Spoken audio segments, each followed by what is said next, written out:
Empire.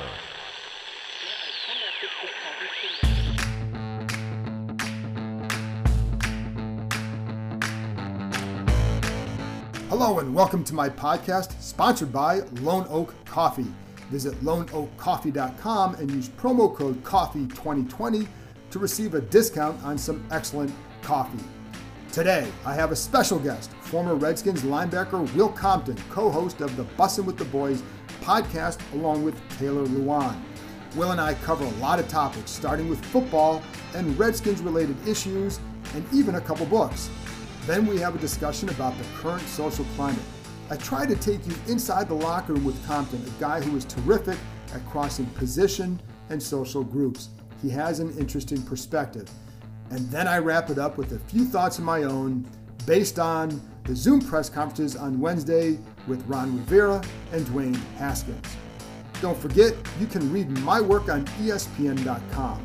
I talked to Doug Williams for a first-person piece that will run on ESPN.com on Sunday. And then next week, I'll detail some of Dwayne Haskins' progress in the offseason. And now, here's my conversation with former Redskins linebacker Will Compton.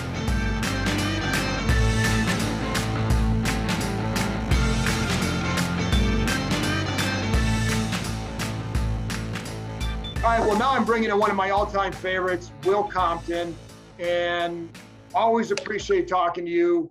One of the better leaders I've been around and being able to bring groups together, and that's why I wanted to have you on with all this stuff going on.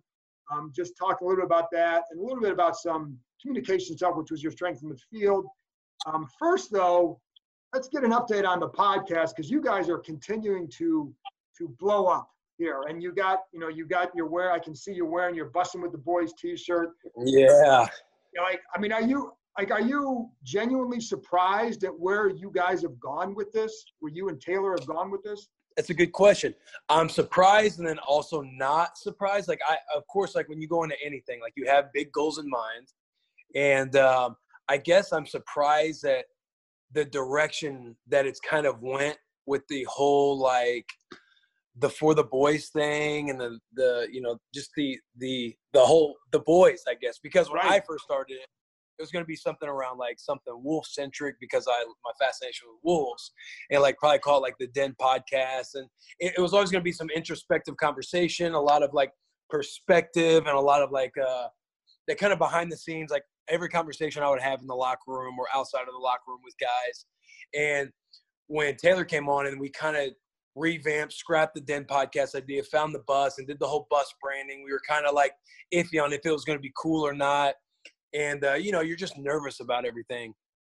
And it's taken off the way it has, man. I mean, it's just been fun, man. It's taken off in ways that I wasn't necessarily thinking about at first.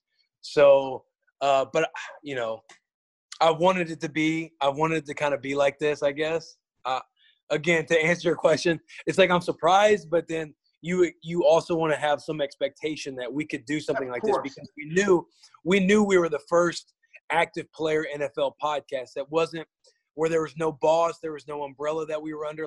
I know Kirk Cousins and Russell Wilson, they have podcasts under their team brand. And I knew that it would probably eventually happen where guys start getting in the podcast space or kind of, the more than an athlete movement.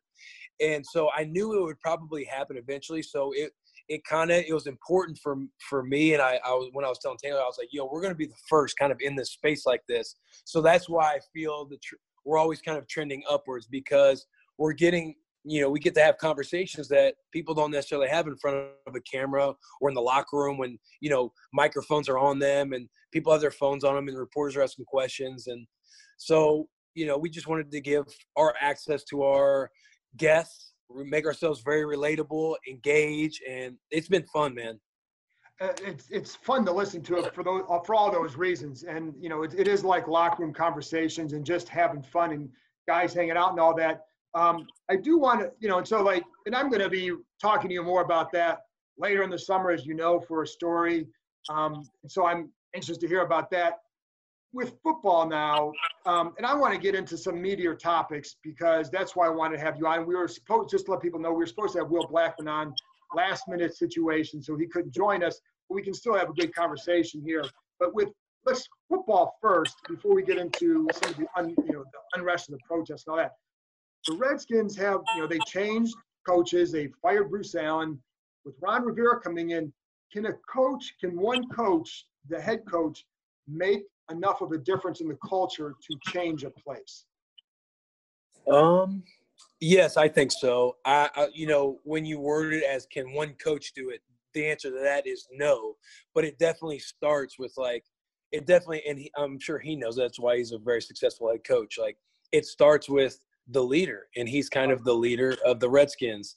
And so, his staff and people who he's brought in and kind of flipped it upside down a little bit and brought in others to complement who was already there, got rid of some guys, all that thing. Like, all of it matters. And the biggest thing will be, what's talked about in all those initial meetings and all the new processes that are going to be put in place, because there's guys there I know on staff that are still there that were there when I was there. Right. I'm sure they're going to be doing a lot of adding nuances to the thing and doing something different than they're used to doing, which is important because you need to have that change and that shift in culture at a place like that, because, they had tried the same thing over and over and nothing's been getting done. So I think they've made the necessary steps to kind of change it up a little bit.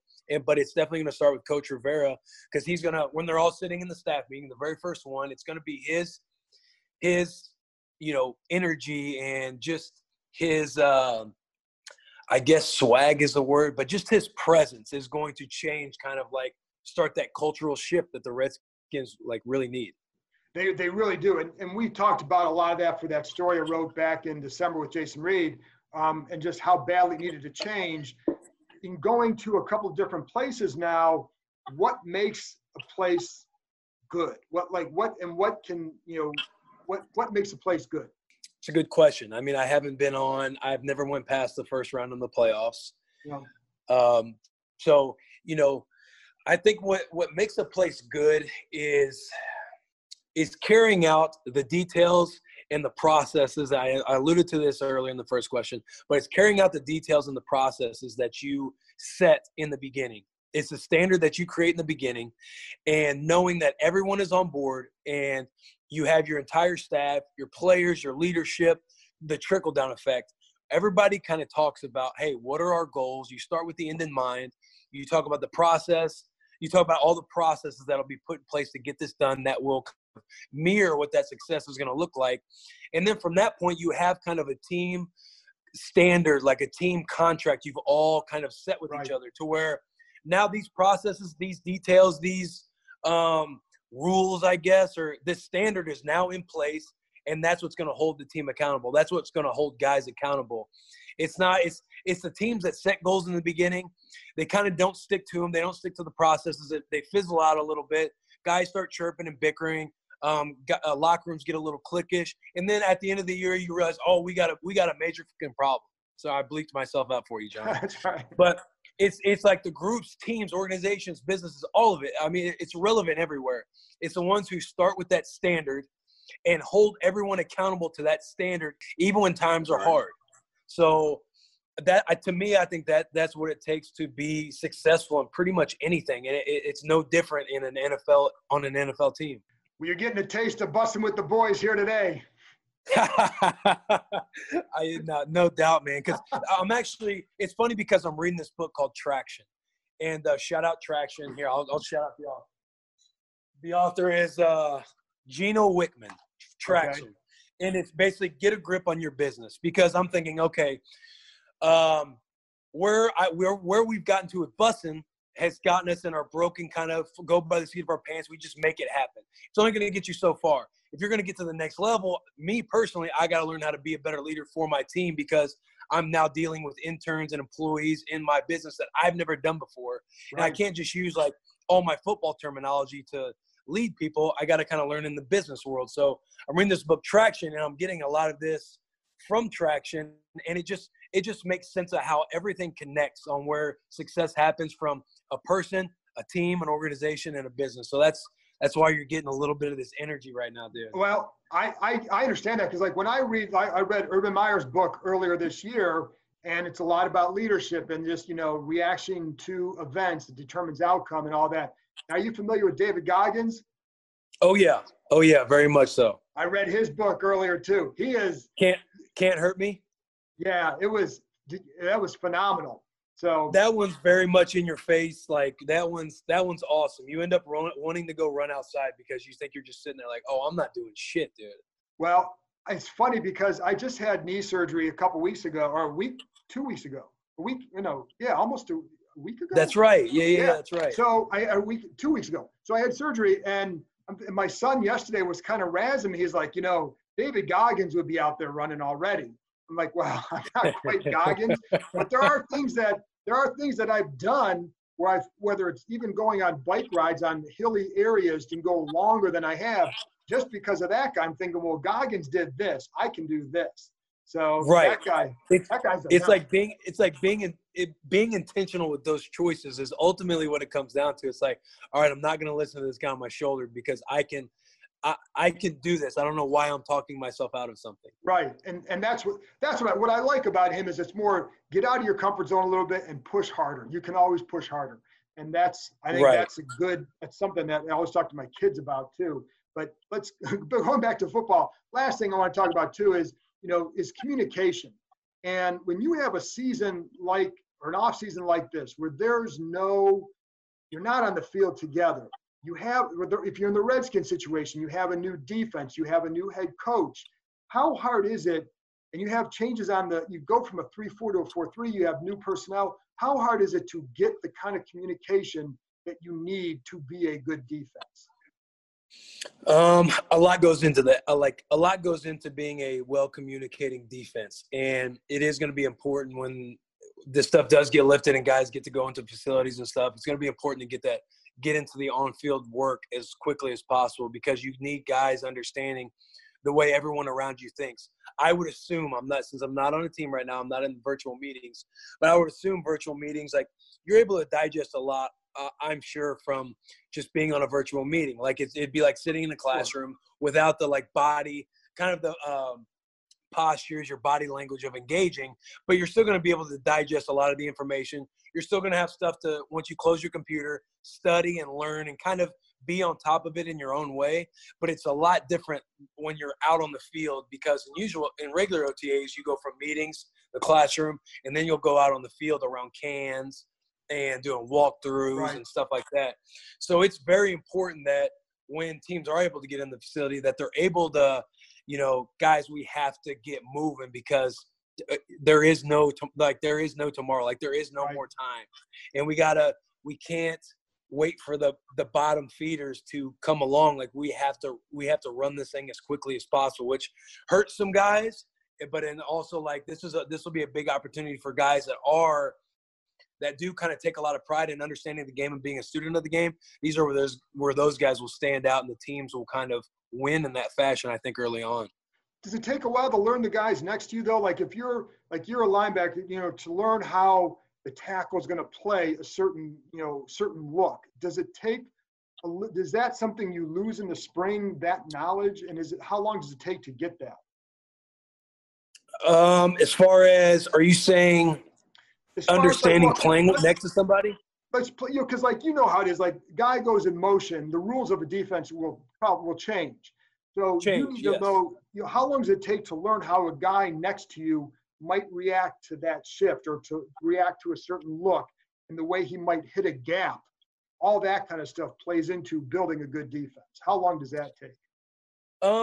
There's definitely some time to it, depending on the experience of the guy too. Like there's going to be younger guys that have an expectation that is normally the same as years in the past, that I would assume coaches and players will have to take a breath and be like, hey, it's going to take a little bit of time, because you get a lot of those wrinkles and little details out during OTAs and being around each other all the time, getting coached hard, understanding how to coach a guy, understanding how to take coaching when if you're on a new team or with a new coach with the Redskins.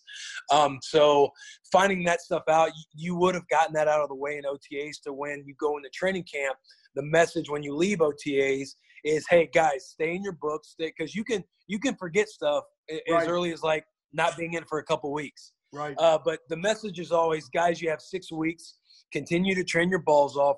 Do not go 6 weeks without looking at your playbook and looking at all these notes that we've been going over all of OTAs, because when we hit training camp, we're only going to have, 2 weeks until our first preseason game. Like, we need to hit training camp and hit the ground running and not have much drop off in those 6 weeks in the summer. So knowing that all of the on-field work in OTAs, that it was non-existent, it's going to be – a lot of guys are going to be learning a lot about each other once they're able to start in training camp. So it's hard to kind of predict, but that would be – based on everything I went through, that's just what I'm going to assume. Sure. That it's just going to – people are just going to have to kind of learn on the go, like, hey, we need to be a little bit more patient. But also that patience factor, you got to ramp it up. That sense of urgency needs to be there a lot more for guys. So, and we talked a little bit about this before we started rolling here. Your status, what's your status for people listening? What do they want? I'm sure they want to know what Will Compton's up to. So what's your status? Depends. When's this podcast coming out? Thursday morning. Because my podcast comes out next Monday, and I actually talk about my situation on my podcast. Then you can wait till next Monday to address it. I'm just teasing, dude. Hey, John, I love you, dude, and I'm all about John Kime. So what's going on with me right now is, without giving up everything, I'm currently a free agent still.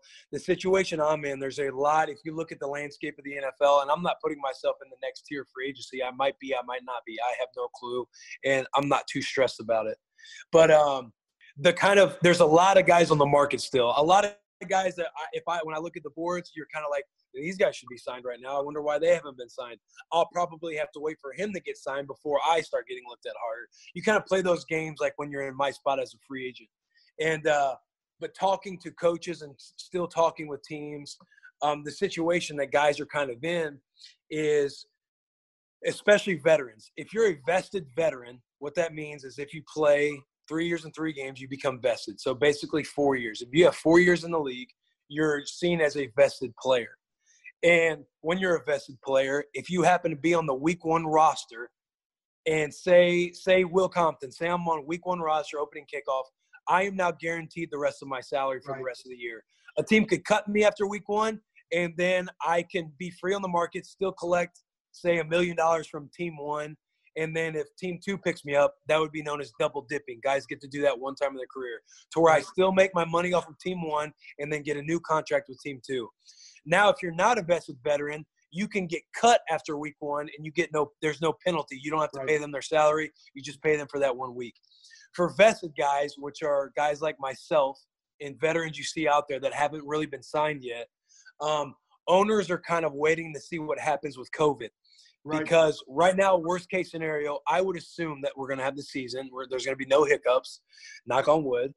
And knock on wood if you're with me, shout out Coach John Gruden. But worst case scenario for owners is that we start the season and say a new COVID cases ramp up week 3 and the NFL is to shut down, right? Well, owners have to pay these vested veterans whatever they agree on in their paragraph 5 money. John, I'm sure, will write an article and explain that a little more on his tweets, hopefully after Monday when my episode comes out. But basically, those vested veterans will get their compensation for the rest of the year. So right now, if you're an owner looking at and you want Will Compton, it's like, okay, based on talent and landscape of work, he's not so much of a priority that we need to have him on our team right now. But this is a guy we want on our team, but we need to wait to see what happens, because last thing you want is to commit to paying Will this agreed upon paragraph 5 money of, say, we'll just use, say, $1 million, and then COVID happens, and then I got to pay somebody like Will his $1 million, because that affects my bottom line as an owner. So that's kind of where I am at, where you're kind of waiting to see. The sooner teams can get in and guys can get in and they can kind of go through that first round of data for COVID, and then that information comes out that, hey, the season's going to be a go, this is all kind of working out, then that's when stuff like that for me and guys in my position will get that will start picking up for us.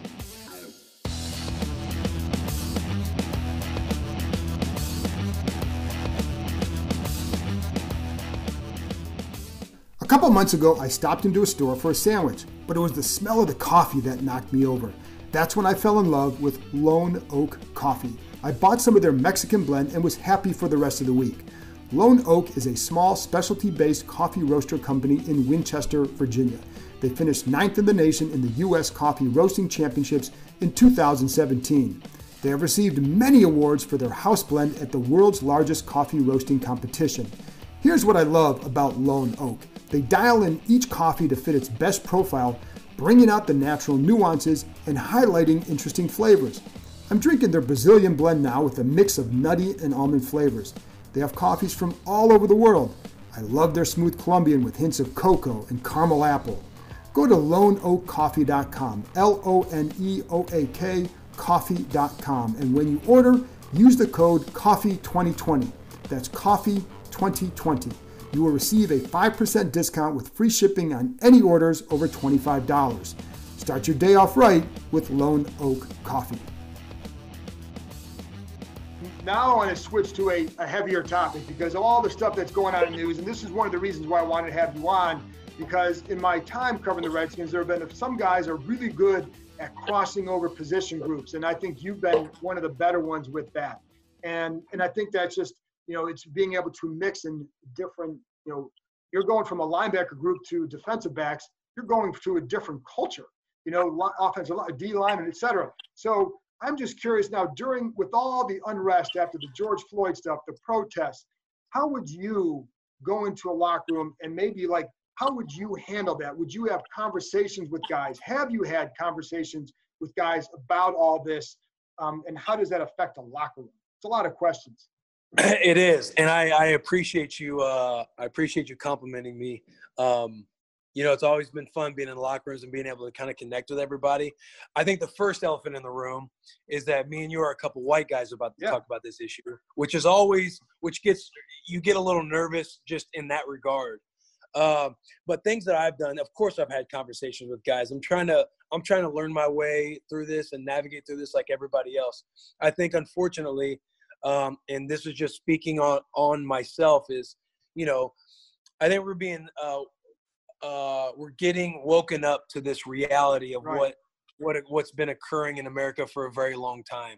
And speaking in my own shoes, staying in my own lane, I can admit that I've been naive. I've been naive enough to know that when I saw the George Floyd video, that kind of woke something up in myself to where my ears are open more than what they usually are. And I'm not saying my ears were closed off and I feel some type of way.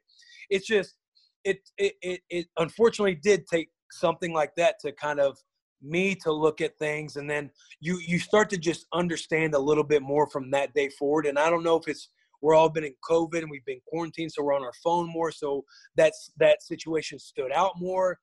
I don't know if it's the situation of it to where it doesn't get more simpler than what we saw for that, very rough 8 minutes.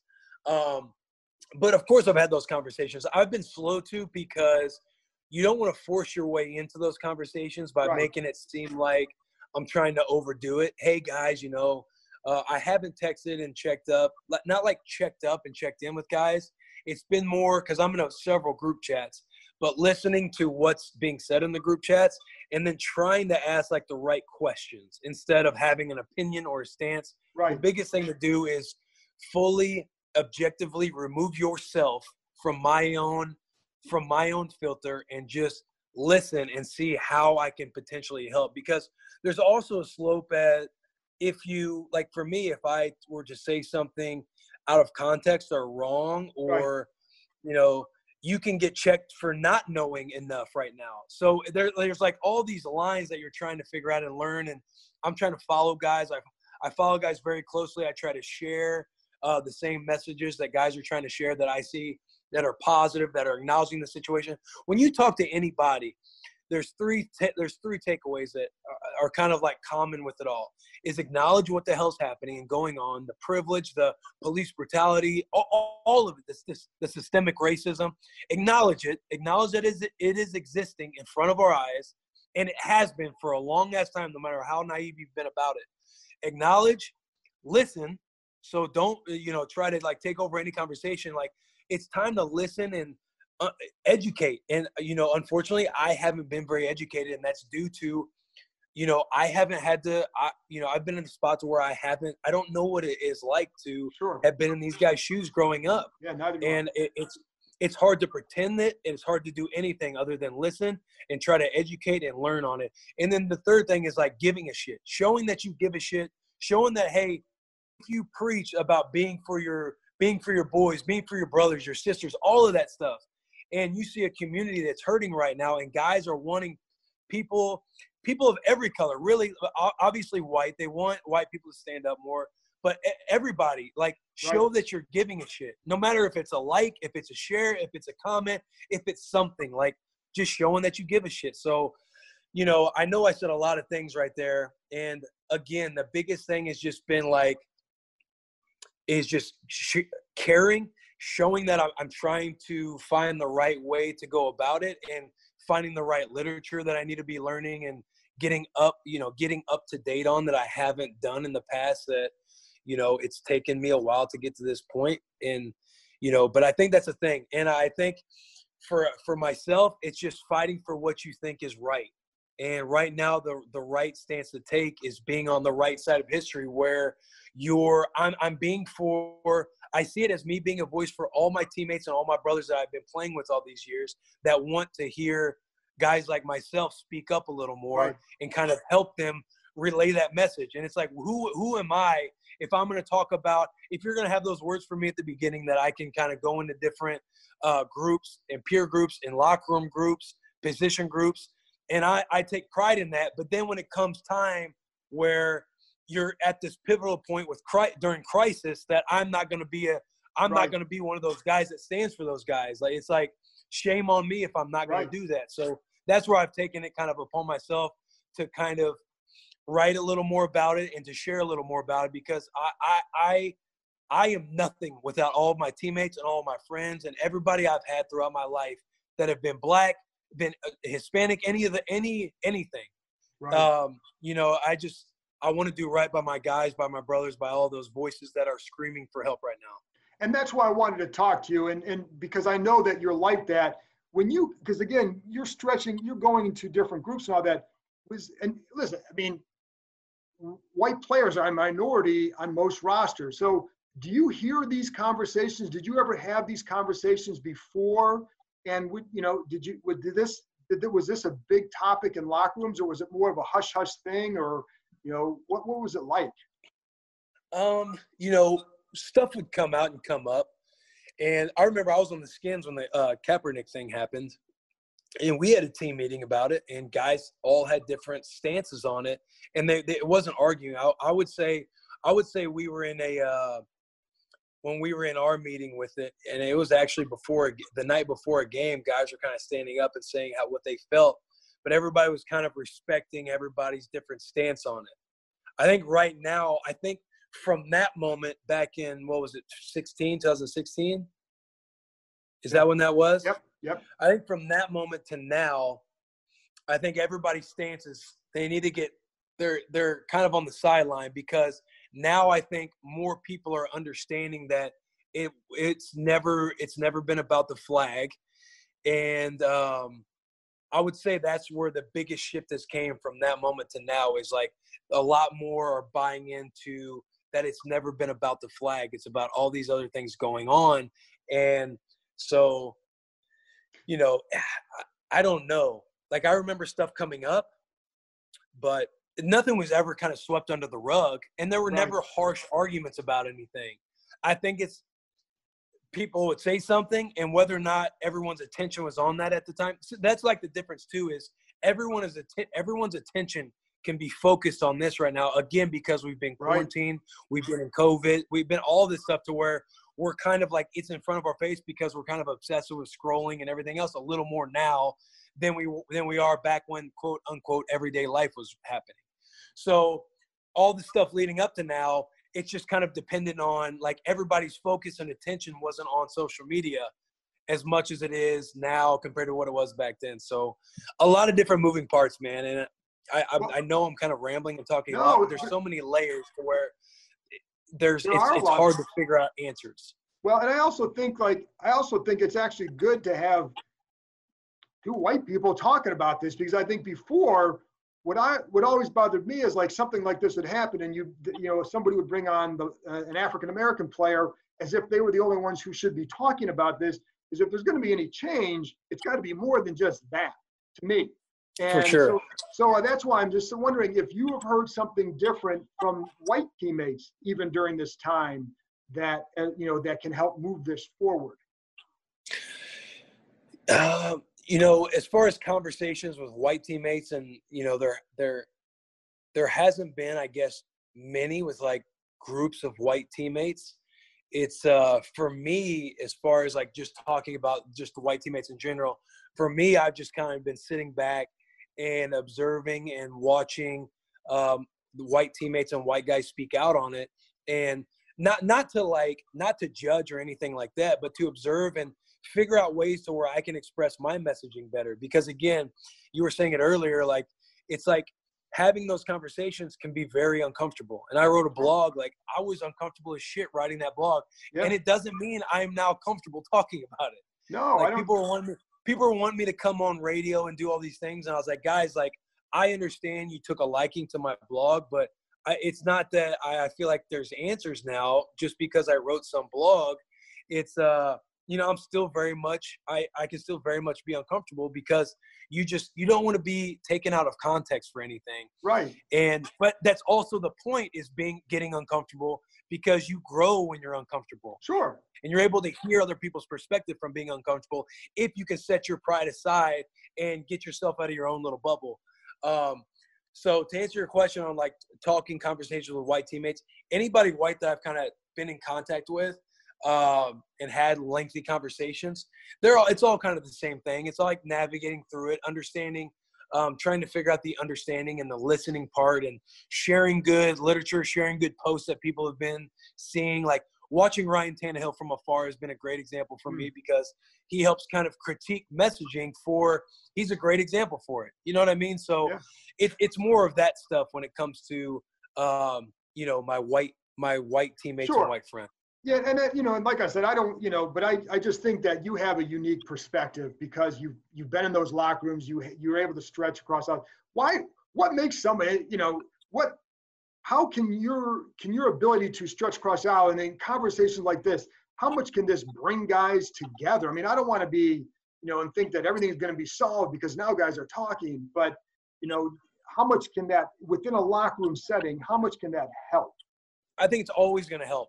And just to kind of simplify it into any subject or topic that's hot, right? And I'm just going to remove it from that kind of conversation, just kind of simply try to explain it. But the conversation with guys who ultimately become leaders and inspire others and everything else, they never know when that's happening until you're all of a sudden a leader or captain or somebody of that magnitude, right? It starts that you never know who you're imprinting on until you start to realize, like, oh, I have some responsibility in this thing. So I think it's going to help a lot guys in locker rooms that are speaking out, especially if it comes from like a white guy too, because white guys who might not have said anything, but say somebody might say a white guy, I'm going to use Ryan Tannehill still. Shout out Ryan Tannehill. Say there's a white guy who might not necessarily know how to talk about it or how to say anything, and he stays quiet going in the locker room and doesn't really know how to address nothing or know how to kind of get in groups or anything like that. He's going to watch and see what Ryan does, because what Ryan says now is going to be powerful, because that's going to, he identifies Ryan as somebody who's leading him. And there's going to be guys like that. You don't have to be the quarterback. You don't have to be none of that. If you have like a personality, you just never know who you're imprinting on. So when you do speak up, whether or not somebody says anything now or at that moment, there's going to be guys sitting off in the corner in the locker room listening. Might not show that they're listening, but they're going to listen. And they're going to put it through their filter and start breaking it down a little more. And then they're going to drive home. They're going to have the song playing. If they might turn it off, they might start thinking a little more about it. They might go home and talk to their significant other, or they might be by themselves and they'll think more about it before they go to bed at night. And then they might have a way to express a message and be in a conversation a little more the next day. So that's how those shifts start happening. That's how a shift in perspective starts. A guy might be BSing. Like, a lot of people might question Roger Goodell having his message, because everything surrounding Roger Goodell, there's always there's trolls, there's always everything, right? And people are happy about his message. People are also like, oh, he's saving face, which whatever you think, fine, it's cool. All we're looking for right now, or all I think everyone is looking for right now, is that shift in perspective. So people who were on the fence about Roger Goodell and messaging that watched it and then might not have saw what trolls were commenting or anybody else, they might have been driving in the car and looking and changing their perspective a little bit. So again, they go in there about their next day, they go about their next routine, and now they might be able to talk about it and say things a little more because other people are helping kind of critique their message or kind of cultivate their message, if I made sense with that. And absolutely, and this will be the last thing because we're I don't want to keep you any longer than this, but what can go? Does it take a strong leader in there, or is it just like, what is the key to making it work for a team? And again, I'm guessing it can bring a lot of teams together, but what's the key to bringing a team together to make sure that it doesn't do anything to tear them apart? I don't know if I feel awkward asking some questions. You don't always know what the right questions to ask are, but I don't know if that makes sense. I think the team in the locker room, I think that's going to be one of the easier things to happen. I'm trying to think right now, but based on all of my experiences, like the locker rooms are going to be more solid. Locker rooms are already solid. You almost wish everybody could experience a locker room or, athletics in the locker room because, just there's more conversation. Like there's all cultures. You're all, and because you're all focused on a goal of winning together as a team. So there's going to be no division in locker rooms. I can confidently stand that. I think if anything, it's just going to make the locker room stronger. It's probably going to have teammates, dapping each other up now and being like, hey man, like, I'm understanding more, I'm listening more, stuff like that. So I only see good going in the locker rooms now. And teams are just going to be stronger from it than they already probably were, because in my opinion, an athletic locker room is like something I wish everybody could kind of experience, because that's where a lot of my knowledge and understanding has came from, being from small town USA in the middle of nowhere, being in a predominantly white community. So that's kind of my take on teams and their bond becoming probably very, very much stronger. Will Compton, you're awesome. I appreciate you joining me. Listen to Bussin' with the Boys, and it's a great podcast. And anything else you got going on that you want to plug? I don't, man. Bussin' with the Boys. I've been grinding at that. So you can find us on all platforms. We're on Google, Spotify, Apple Podcast app. We are on social medias. We have a YouTube channel. We have it all. We have merchandise. You can go on Barstool's site and go under the brands of Barstool, Bussin' with the Boys. But John, you've always been my favorite, dude. And I tell you, when my time is up, you're gonna write my story. And I really do. I appreciate you having me on. Anybody who's listening that's still a fan of the boy, I've always appreciated all the fans in HTTR Redskin Nation. But thank you, man. Thanks for having me on. And, I had fun. And, hey, if we have to go to battle out there in social media because somebody took us out of context, get your swords ready, dude. Okay. All right. Thanks, Will. After this break, I'll be back with a few thoughts on Ron Rivera's leadership style and what Dwayne Haskins had to say on a Zoom conference call with reporters that stood out to me.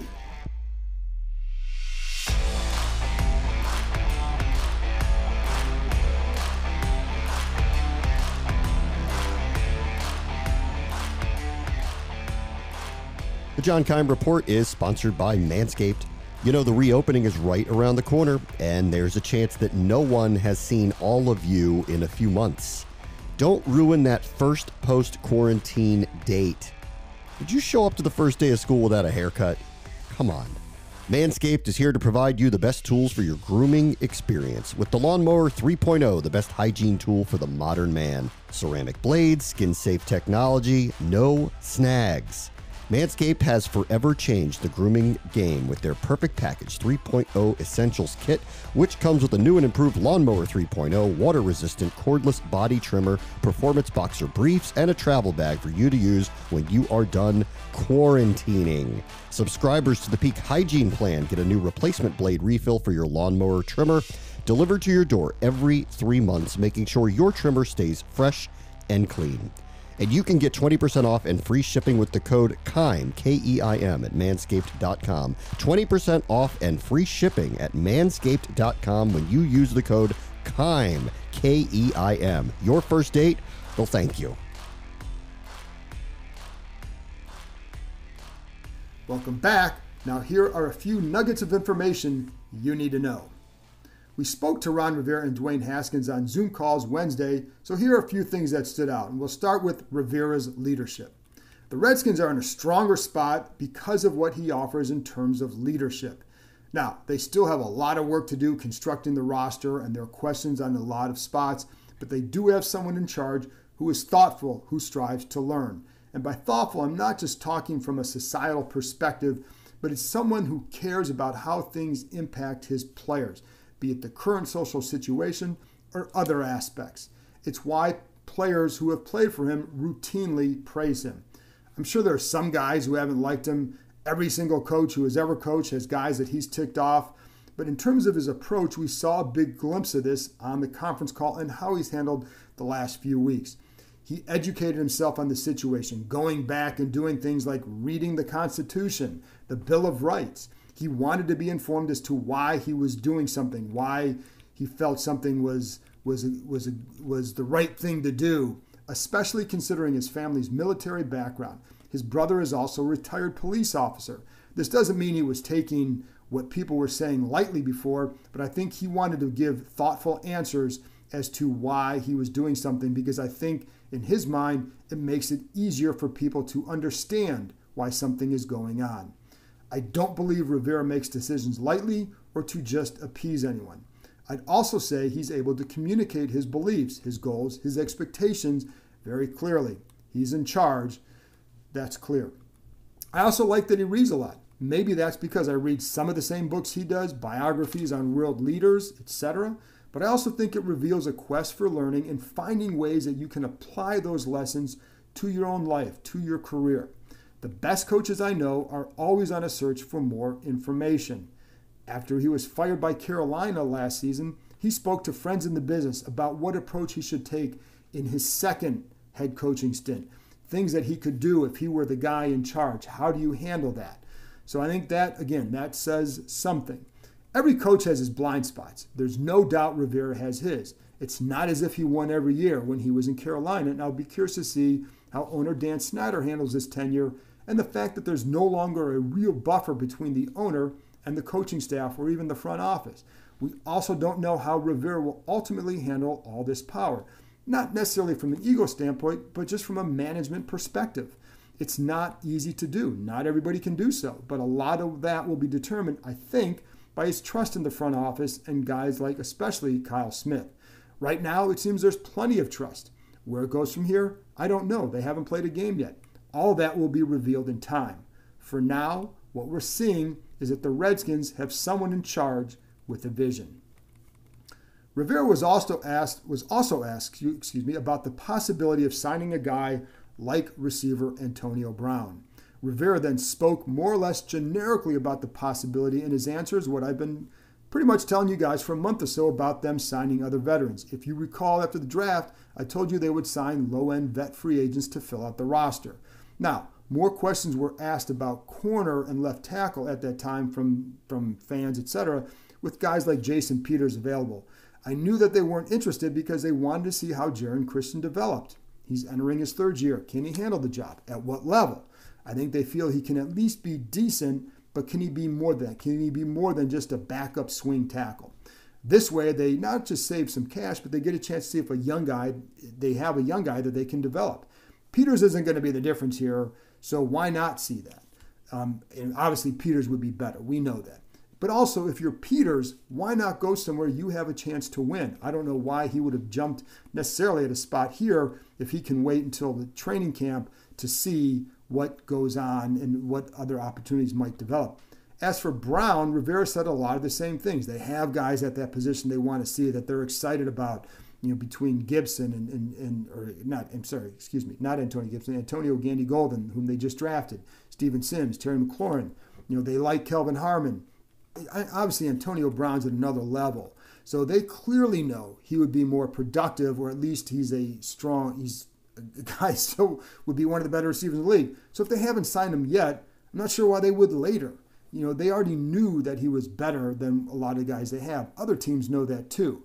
He would be more expensive, and you don't just build teams with talent.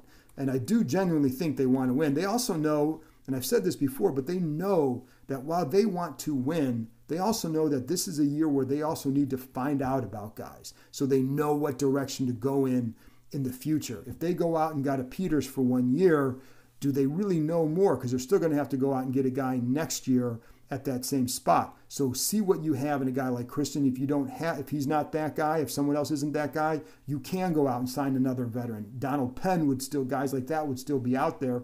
You can sign them either after the season starts, or you can sign them late in training camp, whatever. But I think it also gives you the chance to see, and then you can go next year and find a legitimate solution, and if that's what you need. As for Haskins, a couple things stood out. There were some in the building who wanted to see how he handled the past couple weeks, what he said or did, because they felt it would reveal aspects of his leadership. What kind of stances would he take, etc. I think a lot of how he handled the protests did reveal a lot about his personality. He's not a big, outspoken guy. He has a more understated presence in the locker room, and I think we saw that in play over the last few weeks. He wasn't tweeting a lot about what was going on, but he did end up going down to the protest last weekend because, as he said, he wanted to do something rather than just tweet. He wanted to take some kind of action, and him going down there, he said he got a chance to listen and to learn more. Obviously, he grew up, he's an African-American quarterback, so a lot of the issues he already resonated with him, but I think he also wanted to learn a little bit more from other perspectives, and, so I think that's what he did. I don't know if that makes him a great leader or not. That will be determined when he's around other players. I know at Ohio State, I had Urban Meyer on the podcast a few weeks ago, and if you recall, when the season started his last year there, he wasn't considered a great leader. By the end, they felt he had developed into that. So let's see if he does that here. But I think his approach to this matched what his personality is and who he is. On the field, I asked him about what he felt like he had to work in the offseason. I've talked to a few people who have worked with him. Quincy Avery, you guys heard him a couple weeks ago as well. They all said the same thing. He realized he had to learn to work at an NFL level, and there is a difference. It's what I always said last season. It wasn't about being smart or not being smart. It was about approach. There's a different approach you need to take in the NFL. Anyway, Haskins said it wasn't just about football for him. It was about life. He wanted to change his habits, his approach. That's why he wanted to show that he wasn't, quote unquote, immature, and that's a good start. It resulted in him eating better, losing weight. He's now down to 218. He was around 237 when the Redskins drafted him. And that wasn't a good 237. And based on the videos, he looks a heck of a lot better, in better shape. Some seem to be worried on Twitter that he wouldn't be able to withstand a pounding now. But that's not just about having extra padding. Playing at 235 was far too doughy for him. It wasn't, he looked more out of shape. Keep in mind that Kirk Cousins probably weighs less than Haskins now, and he never gets hurt. A lot of it is how you handle yourself in the pocket, not how much extra padding you have. RG3 was and is lean. Haskins, and I think that's partly why I think there were some injury issues. Haskins, I don't know how lean Haskins looks now because we've only seen the videos. I don't know that he's a lean guy, but we really won't find out until the season. We also saw how much better he moved after shedding some weight last season. And he got down, I think he's lost about 9 pounds in the offseason, so that's really where what we're looking at here from the end of the season to now. I don't expect him to become some major scrambler. I do expect that he can now add a bit more to his game. It was a good step for Haskins. Just like I wasn't going to bury his career after a couple bad games in his first season, I'm not going to proclaim he's now going to become a Hall of Fame quarterback or even an all-pro quarterback. I don't know where he goes from here. What I do know is that he took the necessary steps this offseason. I know he gave himself a chance to do better. Now, he just has to do it. It still might take a little time, considering the crazy offseason and the inability to get on the field, and that's important for a guy in the first year of a new offense. But he just needs to keep going in the right direction.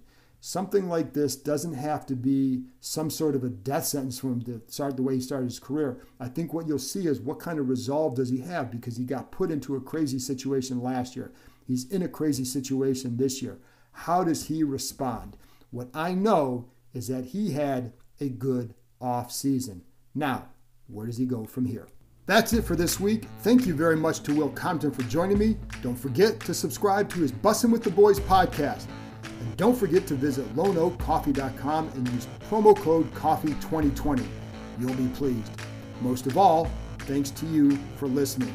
Talk to you next time.